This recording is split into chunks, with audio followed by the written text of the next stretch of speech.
Para akong nasa loob ng kuweba. Ayan, so please open your Bible sa Book of Acts. Paano nung konti? Acts chapter 4. So as we continue our series of lesson po ngayong tanghaling ito. So I have a question. Are you a bold believer or perhaps are you a cowardly Christian? Kung tayo ay aarestuhin bilang isang Kristiyano, meron bang sapat na ebidensya para tayo ay makonvict? Alam ba ng kapitbahay natin, ng classmates natin, ng friends natin, kahit sa Facebook, na Kristiyano tayo? May isang bata na mayroon siyang alagang aso. Actually, wala siyang particular na breed. Nagtanong Iho, anong lahi yan? Anong klaseng aso yan? Sabi niya, siya po ay isang police dog. Sabi ng lalaki, hindi naman siya mukhang police dog. Ang sabi ng bata, kasi po siya ay nasa Secret Service. Nakakalungkot po mga kapatid, pag ang isang Kristiyano ay nandun sa isang tinatawag na Secret Service. Nakakalungkot po sa isang Kristiyano pag ang isang Kristiyano ay matatakutin. Lalo na't matagal ka ng Kristiyano, takot ka pa rin mag-share ng gospel. Ano ang nangyayari sa paglago mo bilang isang Kristiyano? O talaga bang lumalago ka? Ayaw natin ipakita sa iba o ipakilala sa iba na Kristiyano tayo. Ayaw natin mag-share ng salita ng Diyos. Kahit po sa social media, hindi man lang natin nagawang mag-share ng verse. Kahit po ang pagbigay ng tracts, pagbigay na lang po, hirap na hirap pa tayo. Ayaw manalangin publicly. Pag tayo ay nasa restaurant, nasa karinderya, or nasa cafeteria, takot manalangin. Ayaw mag-share ng gospel kahit merong opportunity. We are saved, but we are a cowardly Christians. Ang title po ng lesson natin this afternoon, Holy Boldness. Acts chapter 4 and verse 13. Now when they saw the boldness of Peter and John, and perceived that they were unlearned and ignorant men, they marveled, and they took knowledge of them that they had been with Jesus. Acts chapter 4 and verse 29. And now, Lord, behold their threatenings, and grant unto thy servants with all boldness, that they may speak thy word. Acts 4 and verse 31.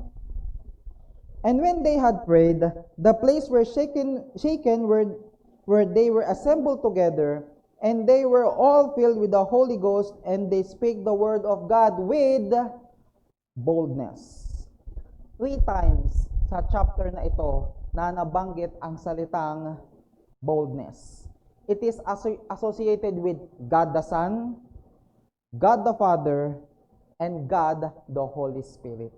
Boldness, boldness, boldness. Are you a bold believer or are you a cowardly Christian? Do you want to be a bold believer? Bago natin sagutin yung tanong na yan, may isa muna akong katanungan. What is boldness? Hindi po ito yung tinatawag natin na pagiging arrogante. Yung hindi ito yung meron kang tinatawag na bad manners. Minsan sasamahan mo pa ng bad breath. Ito po yung ugali na na mas magpapalayo sa Panginoon. Where to be gentle, up to teach, and in nothing to give offense. Boldness is not arrogance, and boldness is not presumption. Tama ba presumption? Mapangahas. Para lang, kumbaga mapangahas ka, para lang mapatunayan na matapang ka. lately ko lang nalaman na meron palang mga churches na ang tawag nga doon ay anong tawag ko doon? Snake handling churches. Usually, ang ano talaga nila, rattlesnakes. Talagang hahawakan nila, bibit-bitin nila, talagang ipupulupit nila sa kanila, mapatunayan lang na talagang sila ay matapang. Nasa kanila daw ang Diyos. Pardon me with the word, mga kapatid, that is stupidity. Arrogance, presumption, that is not boldness.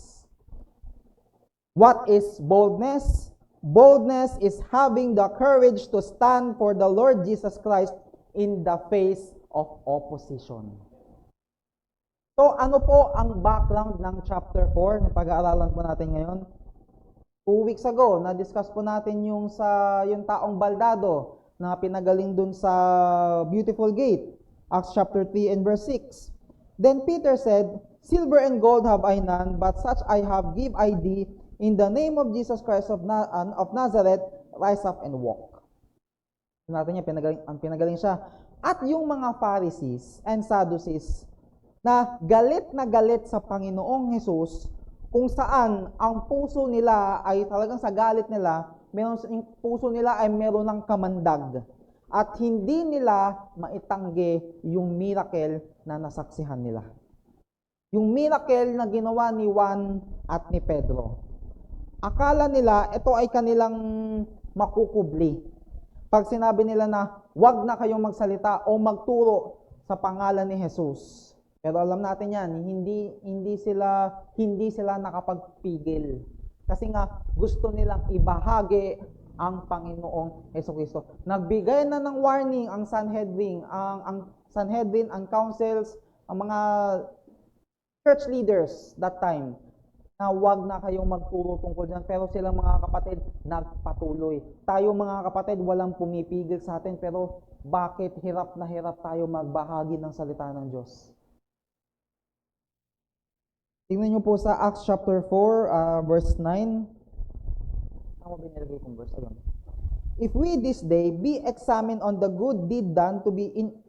If we this day be examined of the good deed done to the impotent man, by what means he is made whole? Be it known unto you and to all people of Israel that by the name of Jesus Christ of Nazareth, whom ye crucified. Take note mga kapatid, ang kausap ni Pedro dito, Sanhedrin. Hindi basta-bastang mga tao. Ito wala pa sa Bible ito, kumbaga estimate lang naman. After bumangon ng Panginoon after ng resurrection ng Panginoon, after niyang bumalik sa langit, ito po ay maaring ilang buwan pa lang to, hindi pa to masyado nagtatagal. Kaya I do believe na itong Sanhedrin or itong mga church leaders na to ay kilala si Pedro na, teka, ito yung tumanggi sa Panginoon niya dati Ay, teka, ito yung apostol na nung tumaga doon sa tenga ni Marcos. Kilala nila si Pedro. Pero nakikita nila ngayon si Pedro na isang bold. Sinasabi ni Pedro na kayo ang nagpapatay sa Panginoong Jesucristo at ang Panginoong Jesucristo ang magiging daan nyo para kayo ay maligtas. Kumbaga dinala si Peter sa korte na instead na siya yung maging defendant, siya yung naging prosecuting attorney. Whom ye crucified, whom God raised from the dead, even by him that this man stand here before you whole. Kumbaga sabi ni Pedro, hindi kami ang dahilan kung bakit itong taong baldadong to ay napagaling.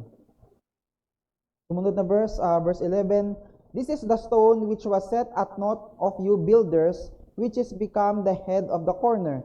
Neither is there salvation in any other, for there is none other name under heaven given among men whereby you must be saved." Whereby we must be saved. Yung tapang ni Pedro, para sabihin mo to sa mga taong nagpapatay kay Jesucristo, kakaiba ka. Kasi imagine mo, ang lakas ng loob magsalita ni Pedro sa mga taga-Sanhedrin na kayo ang nagpapatay. Meron din sila, pwede rin silang ipapatay dahil ang napakatapang nilang magsalita. Sa verse 13, pasensya na po.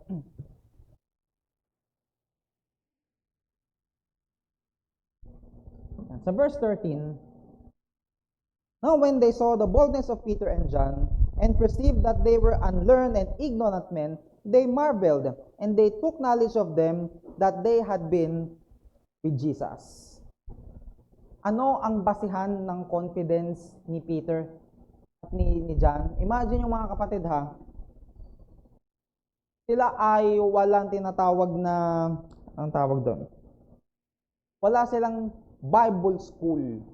Kung meron man silang Bible school noon, ito lang yung para sa mga scribes and Pharisees. So technically sila ay unlearned and ignorant men. Alam nyo ba ang ibig sabihin ng ignorant sa, ang Greek word ng ignorant? Idiotes. Wala silang alam. Yun ang tingin sa kanila. Pero despite of that, wala silang pinag-aralan, kuno, pero ang nakasama nila, Panginoong Jesucristo. Kaya hindi natin pwedeng sabihin na yung mga men lang ang pwedeng mag-preach, yung mag-share ng gospel. Yung mga leaders lang namin ang pwedeng mag-share. Hindi po mga kapatid, lahat po tayo ay by faith nakasama at kasama natin ang Panginoong Jesucristo. Ano ang basehan natin? Ano ang basehan ng boldness natin? Ito po ay nakalink sa Holy Trinity. Pag-aaralan po natin yan for this afternoon. How can we be bold? Paano tayo magkakaroon ng nakakahamon na patotoo? Ano po ang dapat natin gawin para hindi tayo ma-intimidate ni Satanas? Okay, alam niyo yung verse sa Philippians 1 and verse 28, and in nothing terrified by your adversaries. Hindi tayo dapat matakot sa kalaban natin. Kung meron man sa panahon natin ngayon na ang Kristiyano ay dapat maging matapang, merong confidence, the need to be a bold Christian, this is the time, this is the day, and this is the hour. Number 1, keep company with the Son of God. Acts 4 and verse 13. Now when they saw the boldness of Peter and John, and perceived that they were unlearned and ignorant men, they marveled. They took knowledge of them that they had been with Jesus. Kaya alam nung scribes and Pharisees na naging kasama ni Pedro at Juan, kasama nila ang Panginoong Jesucristo. Kaya hindi pwedeng nakasama mo ang Panginoong Jesucristo at duwag ka. Ang Panginoong Jesus ay nabubuhay sa mundong ibabaw sa panahon natin ngayon, saan sa atin, He lives within my heart and your heart. Nung tinanong nila kung paano gumaling yung taong baldado, sabi nila, hindi kami ang dahilan. Panginoong Jesus yan. Lahat ng achievement nila ay ibinalik nila sa Panginoon. Kaya mga kapatid, iba pag meron tayong close fellowship sa Panginoon. Nakakausap mo siya. Hindi lang yung parang person to person, face to face. Baga, you get what I mean. Pag meron kang close bonding sa Panginoon, iba ang magiging aura mo. Iba ang espiritu mo. Nakakasama mo siya.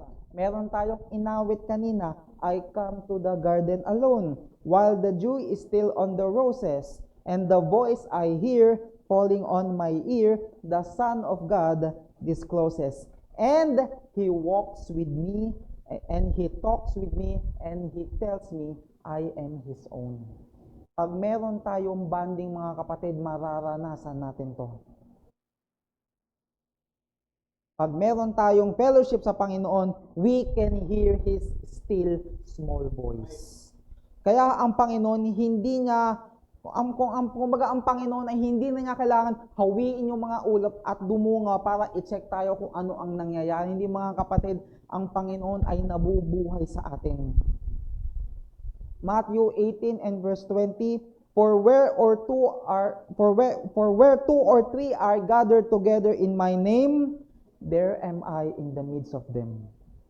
Ang Panginoong Hesus ay nasa kalagitnaan natin. Nandito yung kanyang presensya. Kaya dapat lang umawit tayo, magpuri tayo, magalak tayo dahil hindi niya tayo iniwang mag-isa. He is here with us always. Kaya nga mga kapatid, pag tayo ay humahayo, nakakandam tayo ng takot, na tayo ay nakakandam ng intimidation. Hindi ko alam yung sasabihin ko. Hindi ko alam yung isasagot pagka may tinanong ako. Tulad nga po na sabi ko mga kapatid, maging totoo po tayo. Hindi po lahat ng itatanong nila ay masasagot natin. Lagi nyo pong isipin yan, hindi po lahat talaga ay masasagot natin. Pwede nyo sabihin na, pasensya na po, hindi ko po alam ang sagot dyan, pero ito po ang alam ko. Doon natin ibabahagi, ibabalik natin sa topic, yung pag-share natin ng salita ng Diyos. Kumbaga, pwede mo din naman yung balikan pag nagkita ulit kayo or nagka-exchange kayo ng contact. Magkaroon ng open communication. Open door para ma-sharean pa siya ng gospel kung sakaling siya ay tumanggi. Kasama natin ang Panginoon. Alam natin yung sinabi sa Matthew chapter 28, verses 19 and 20, "Go and make disciples, and lo, I am with you always." That's where the boldness comes from, knowing that the Lord Jesus Christ is with you. Kaya di rin natin pwedeng sabihin na hindi natin kayang dalhin ang Panginoon sa school, hindi natin kayang dalhin sa workplace, sa lugar natin, sa ibang bansa, mga kapatid, kaya natin siyang dalhin. May isang balikbayan. Hindi na sure kung anong bansa to, pero nung nandun na siya sa, ano bang tawag dun sa nagche-check ng baggage, sabi dun ay, sir, hindi nyo pwedeng ipasok tong cheese sa bansa na to. Hindi mo po pwedeng ipasok. Sabi niya, sayang naman yung ginastos ko dito, pasalubong ko to. Pasensya na sir, hindi po talaga pwede. Ipapasok ko yan dito. Sir, hindi po talaga pwede. Ipapasok ko yan dito, wait ka lang. Yung lalaki, umalis sa pila, kinain yung keso at dumiretso na siya. Nadala niya yung keso. Kahit saan mga kapatid, madadala natin ang Panginoong Hesukristo. He is with us. Actually, literally, within us. Acts chapter 14 and verse 13, they marveled. They took knowledge of them that they had been with Jesus. Tulad nga po na sabi ko kanina, hindi sila nakaranas ng Bible school, ng seminary, ng conferences, pero napansin nila si Pedro at si Juan na nakasama nila ang Panginoong Hesus. They have been with Jesus. That is the basis of boldness. You keep company with the Son of God. Jesus didn't come to get you out of trouble. He came to get into trouble with you. Yun po ang tandaan natin. And He will be with you. Number 2, have confidence in God the Father. Acts 4 and verse 18, and they called them and commanded them not to speak at all nor teach in the name of Jesus. So pinagbawalan na sila. Ano ang naging action nila? Verse 24. And when they heard that, they lift up their voice to God, that is God the Father, with one accord and said, Lord, thou art God, which hast made the heaven and earth and the sea and all that in them is, who by the mouth of thy servant David hath said, why did the heathen rage and the people imagine vain things?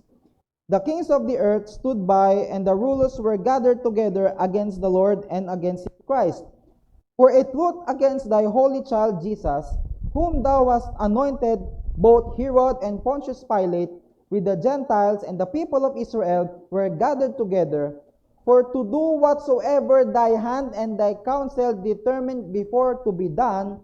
And now the Lord behold their threatenings, and grant unto thy servants that with all that with all boldness, that they may speak thy word. Huwag na kayong magsalita patungkol kay Jesus. Kaya sabi nila, O Diyos, bigyan mo lang kami ng higit na kapangyarihan, lakas ng loob, tapang, upang gawin namin yung sinasabi nila na huwag naming gawin. Yun po ang panalangin nila. Hindi lang nila kasama ang Diyos Anak, sila ay merong tiwala sa Diyos Ama. Kaya need natin tignan ang mga bagay-bagay in a different perspective. Pag tinignan natin in a different perspective, mas magigets natin ang mga pangyayari. Ano pong ibig sabihin ko doon? Pag hindi natin tinignan sa ibang anggulo ang mga sitwasyon natin ngayon, talagang anggulo niyan. Magugulat tayo, matatakot tayo, manghihina tayo. Pag tinignan natin ng Diyos, pagkilala natin ng Diyos, at tayo na anak niya, ay kahit anong oras na pwede tayong lumuhod, lumapit sa Kanya, yung takot na nararamdaman natin ay mawawala sa atin pag nagkaroon tayo ng banal na takot sa Diyos. A holy fear of God removes all other fears. Ulitin ko po, a holy fear of God removes all other fears. Ang problema sa atin, mas takot tayo sa tao kaysa sa Diyos. So, paano sila nagkaroon ng confidence in God the Father? Number 1, confidence in God as the Creator of all things. Meron silang confidence. They had confidence in God as the Creator of all things. Look in verse 24. And when they heard that, they lifted up their voice to God with one accord and said, Lord, thou art God, which hast made heaven and earth and sea and all that in them is.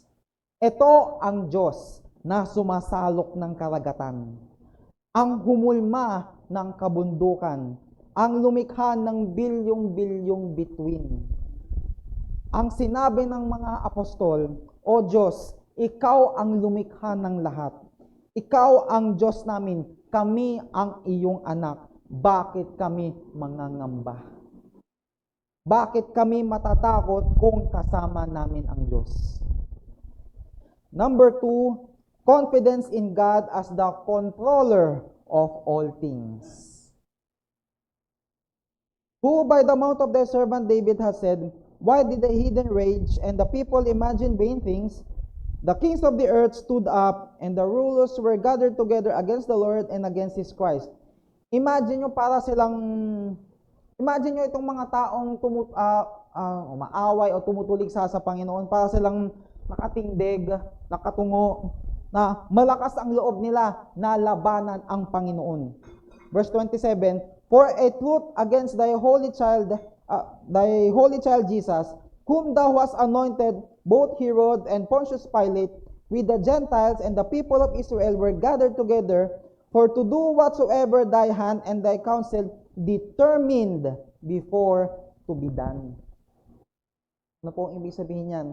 God is the creator of all things, and He is the controller of all things. Ano po ang meaning ng verse 28? Bago pa nila pagplanuhan kung ano ang mangyayaring paglilitis sa Panginoon, ito ay noon pa lang ay napagplanuhan na. Hindi ito aksidente. Diyos na ang nagtalaga. Siya ang may control ng lahat. Ano ang nangyari sa Gethsemane, ang nangyari sa Calvary, lahat po yan ay ayon sa layunin ng Diyos. Ang Panginoon ay hindi katulad ng tao na, nako, teka, bakit kaya nangyayari to? Ano kaya gagawin ko? Imagine nyo yung Diyos nagpapanik. Buti na lang ang Panginoon natin hindi ganyan. Kumbaga, ang Holy Spirit ay sabi, teka, magkaroon tayo ng emergency meeting. Tingnan nyo na nangyayari kay Jesucristo, pinapako na, pinapahirapan na. Mga kapatid, kahit ang pinakamaliit na dahon ng damo, hindi po yan gagalaw ng walang pahintulot ng Panginoon. To do whatsoever thy hand and thy counsel determined before to be done. Ang nangyari sa buhay natin ay nakatalaga na noon-noon pa. Tayong Kristiyano ay patungo sa layunin ng Diyos. Nasa sa atin na lang yan kung gusto natin ng shortcut or gusto natin ng long cut. Ang isa sa pinaka nakakatakot na salita na marinig mo sa tao ay ang salitang oops. Imagine mo pag ang nurse nagsalita ng oops. Imagine mo pag ang doktor nagsalita ng oops. Imagine mo pag ang isang architect nagsalita ng oops. Imagine mo pag si Britney Spears nagsabing, oops, I did it again. Mga kapatid, God has never lost control. And God never says, oops. God is in control. Amen? Kaya mga kapatid, ito pa lang, dapat yan pa lang, magbigay na sa atin ng lakas ng loob. He is the creator of all things. He is the controller of all things. And then number 3, confidence in God as the conqueror of all things. Sa verse 25, who by the mouth of thy servant David hath said, why did the heathen rage and the people imagine vain things? Actually mga kapatid, yan po ay nagre-reference sa Psalms chapter 2. Kumbaga, it speaks of nation and the people who rebel against God and His anointed. Pero ang sabi sa Psalm 2 and verse 6, yet have I set my king upon holy hill of Zion. Ibig sabihin mga kapatid, ang Panginoon ang naghahari. Mga kapatid, ito po ang good news. We are born to win. Jesus Christ is going to be enthroned in Jerusalem. Sin can't win, faith can't fail. Faith is the victory we know that overcomes the world. Magulo ang mundo, pero balang araw, God will set everything in order. The church is the bride, and the bride belongs with the groom, and we will be at the rapture. Jesus is the king, and the king belongs on the throne, and he will be when he comes again. Satan is the criminal, and he belongs in the dungeon, and he will be when Jesus comes again. Yet I have set my king upon my holy hill of Zion. Kung titignan natin yung kaguluhan, maaaring dumating sa punto na sinasabi natin, bakit kaya nangyayari to? Totoo pa ba talaga ang pangako ng Panginoon? Totoo pa ba talaga ang salita ng Diyos? Sin cannot win, faith cannot fail.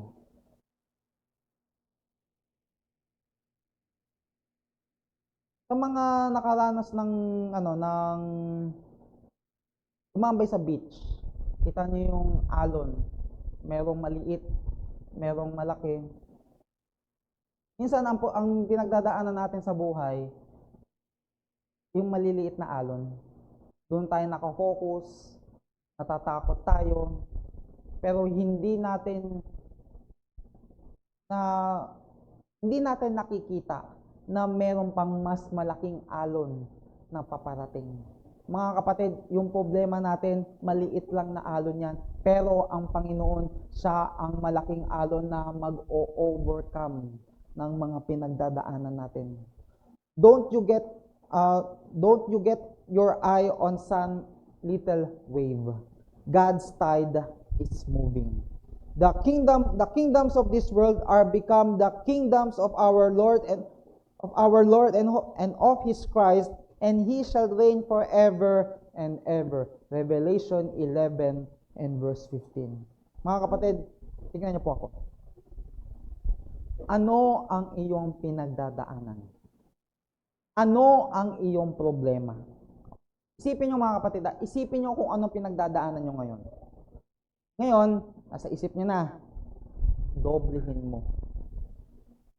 Ano yung pinagdadaanan mo, doblehin mo. Pagkatapos yan, yung dinoble mo, doblehin mo ulit. Question, yan ba ay malaki sa Diyos? Yan ba ay malaki sa harapan ng Diyos? Hindi po, mga kapatid. Ang sinasabi lang po natin, magtiwala tayo sa Panginoon. Ang iyong pinagdadaanan ay malalagpasan mo. Meron tayong simbahan para manalangin sa atin. Amen po ba? The fear of man bringeth a snare, but whoso putteth his trust in the Lord shall be saved. Take your eyes off your problem. Focus your eyes upon the Almighty God, who is the creator of all things, who is the controller of all things, who is the conqueror of all things. That is the basis of your boldness. Number 1, keep company with the Son. Keep company with God the Son. Number 2, have confidence in God the Father. He is over all. He cannot fail. He will prevail. Have faith in God. And then number 3, receive courage from God the Spirit. Acts 4 and verse 29.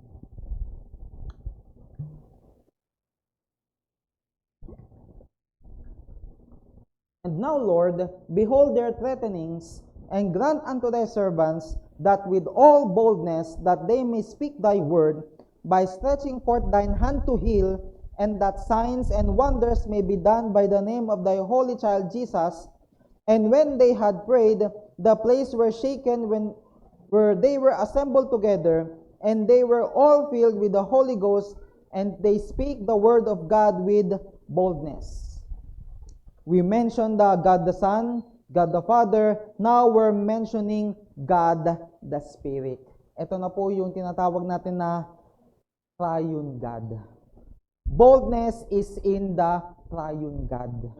When we keep company with God the Son, when we have confidence in God the Father, then we receive courage from God the Spirit.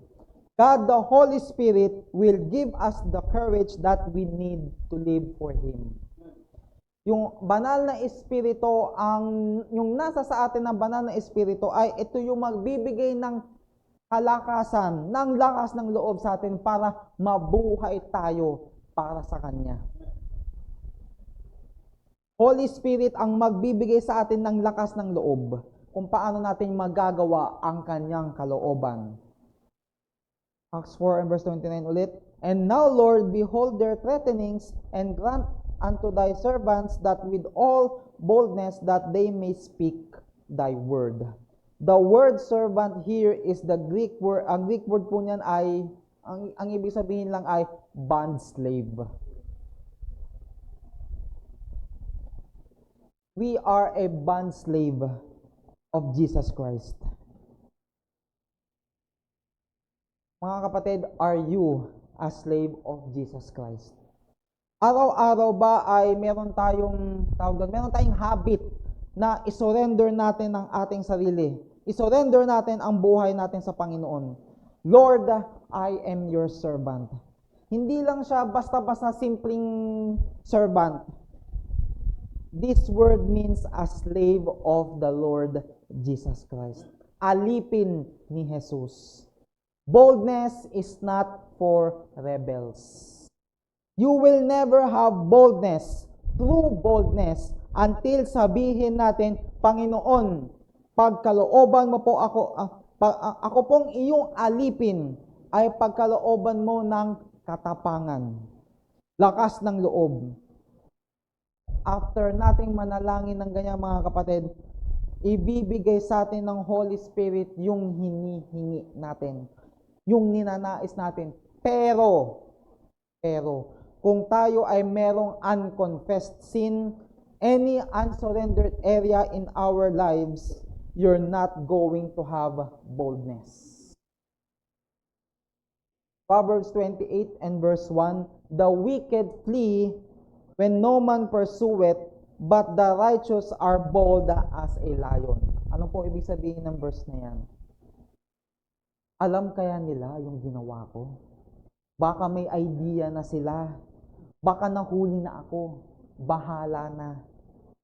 Pero mga kapatid, kung tayo ay matuwid, na isuko na natin ang buhay natin sa Panginoon, iningatan natin ang sarili natin sa mga kasalanan, na ihingi na natin ng tawad, nagsikap tayo na lumakad ng matuwid, meron tayong confidence na walang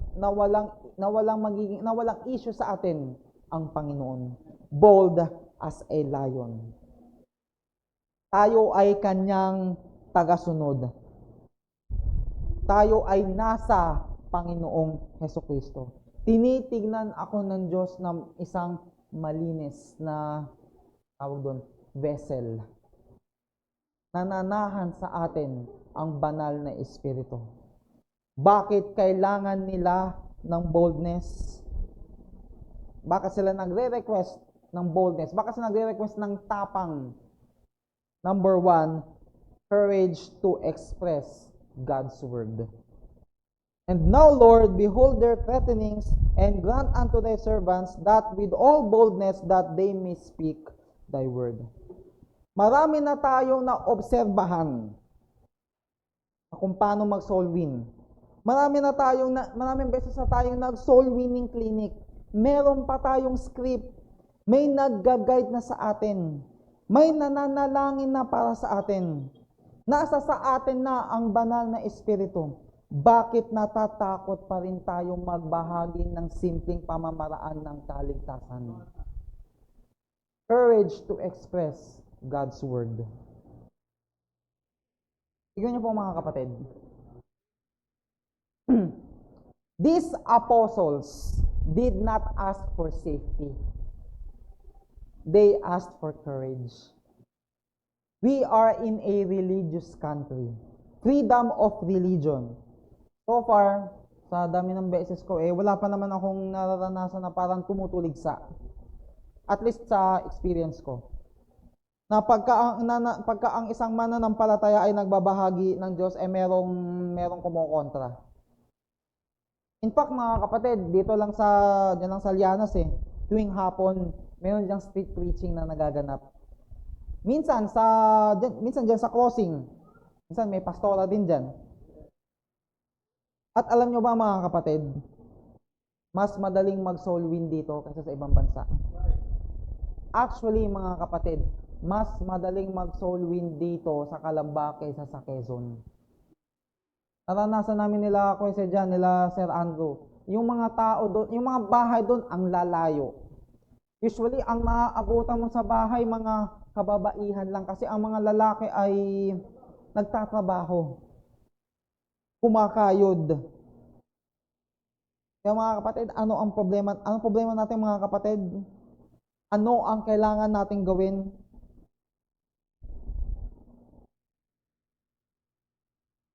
Magpatuloy tayo mga kapatid. Ang dami na nating mga naging guide. Ang dami na nating mga naobserbahan kung paano mag-soul win. Pero bakit takot pa rin tayo? Kahit sa pagbigay lang ng tracts, hirap pa tayo. Tracts na lang hindi pa natin magawa. Itong recent event lang nung Friday, yung sa shelter, ang dami pong bata mga kapatid. Ba't ibang edad? Lahat po sila ay merong potensyal. Meron tayong potensyal na pwedeng maituro sa kanila, maibahagi sa kanila. Nakausap-usap nga kami minsan ni Mama kasi sa dami nung tuturuan doon, para bang kulang tayo. Pero dapat hindi tayo nagkukulang mga kapatid. Sa dami nating ito, kaya natin yun. Kung tayo man ay manghihingi ng support sa Quezon, sila yung back up na lang natin sila. Mga kapatid, tayo ang taga-Calamba. Tayo dapat ang mangunguna.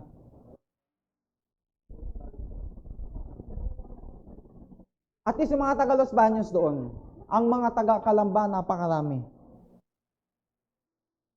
Anong sabi ng Panginoon sa Matthew 9 and verse 37?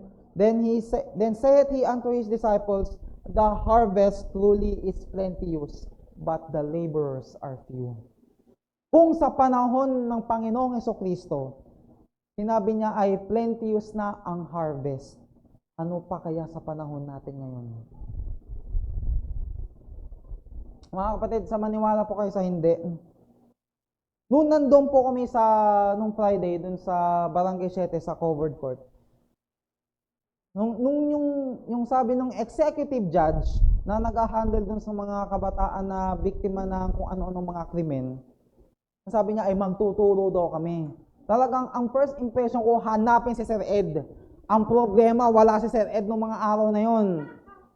Kaya nung mga oras na yon, si Ma'am Leia, hindi na ako makausap ng maayos kasi nananalangin na ako, nag-iisip na ako anong sasabihin ko.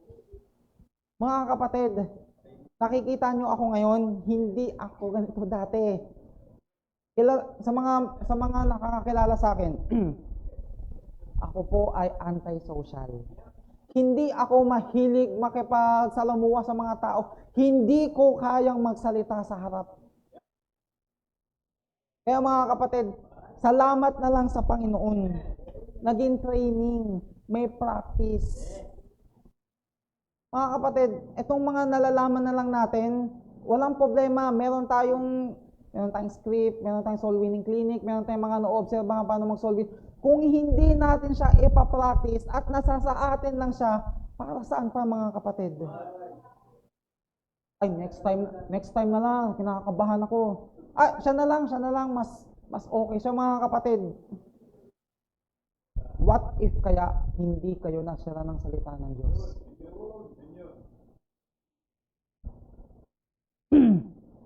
Kung tayo ay may lakas ng loob sa mga bagay na wala namang reward sa langit, dapat mas may lakas tayo ng loob sa mga gawain ng Panginoon, sa pagbabahagi ng salita ng Diyos. Preach the Word of God. Amen? Number 2, courage to extend God's hand. By stretching forth thine hand to heal, that signs and wonders. Ang ibig sabihin po ng word na by, ilagay ko dyan. Hindi ko na ilagay yung salitang by. The word by or by actually means through. Dadaan sa atin. Jesus Christ is doing it through us. Tayo ang gagamitin ng Panginoon sa pamamagitan natin. Tandaan po natin, anumang bagay na iyong ginagawa na maaaring na hindi mo siya maipaliwanag bukod kay Hesukristo ay wala itong halaga. Anumang bagay na iyong ginagawa na maaaring maipapaliwanag bukod kay Jesus ay walang halaga. Pero ito mga kapatid, ang ginagawa natin mga kapatid, hindi natin ito gawain. Gawain ito ng Panginoon. Tayo ang gagamitin ng Panginoon para maramdaman nila ang kamay, ang pagmamahal ng Panginoon. Dadaan sa atin. Isn't that a privilege? Number 3, courage to exalt God's Son.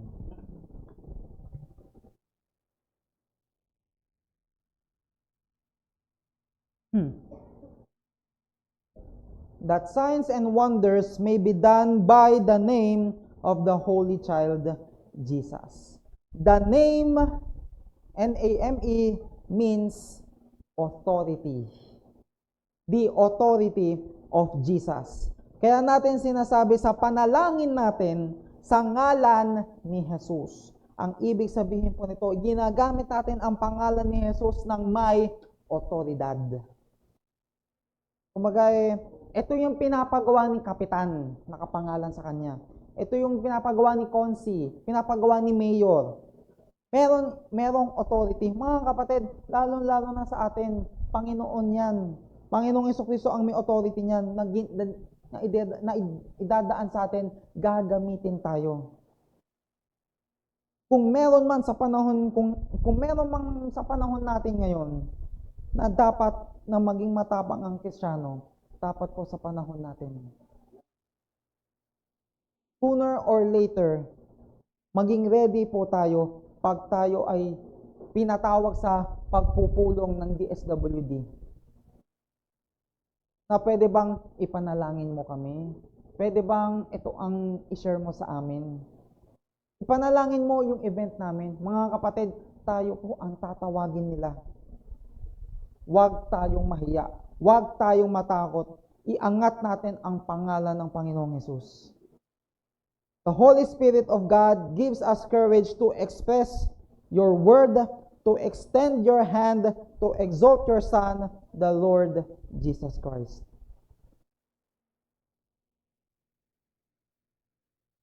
Ano po ang nangyari after nilang manalangin? Verse 31, and when they had prayed, the place were shaken where they were assembled together, and they were all filled with the Holy Ghost, and they spake the word of God with boldness. Talon po tayo sa verse 33, and with great power gave the apostles witness of the resurrection of the Lord Jesus Christ, and great grace was upon them all.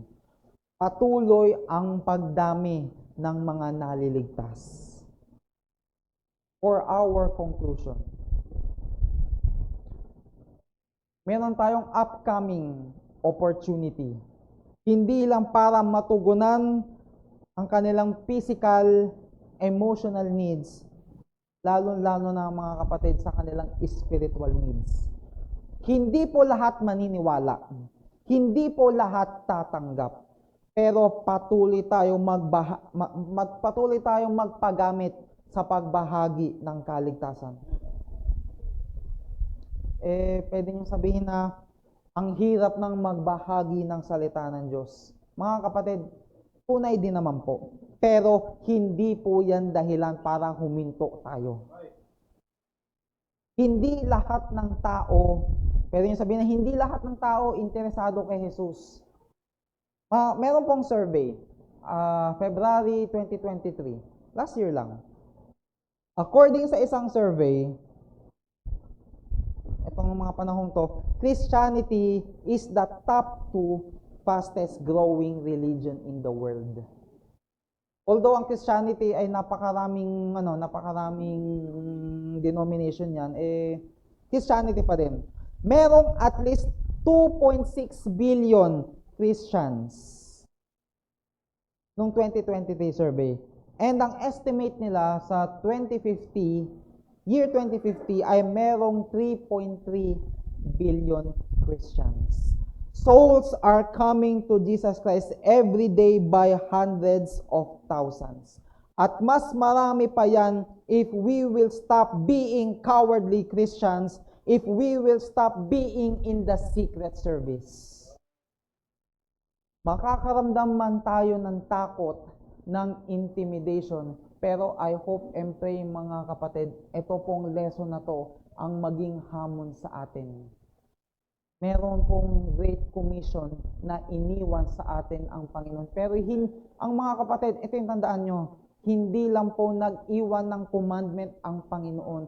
Ang sabi niya, and lo, I am with you always. Hindi lang siya nagbigay ng utos, kasama natin siya. Hindi po natin pinag-uusapan ang mga taong arogante, mapangahas.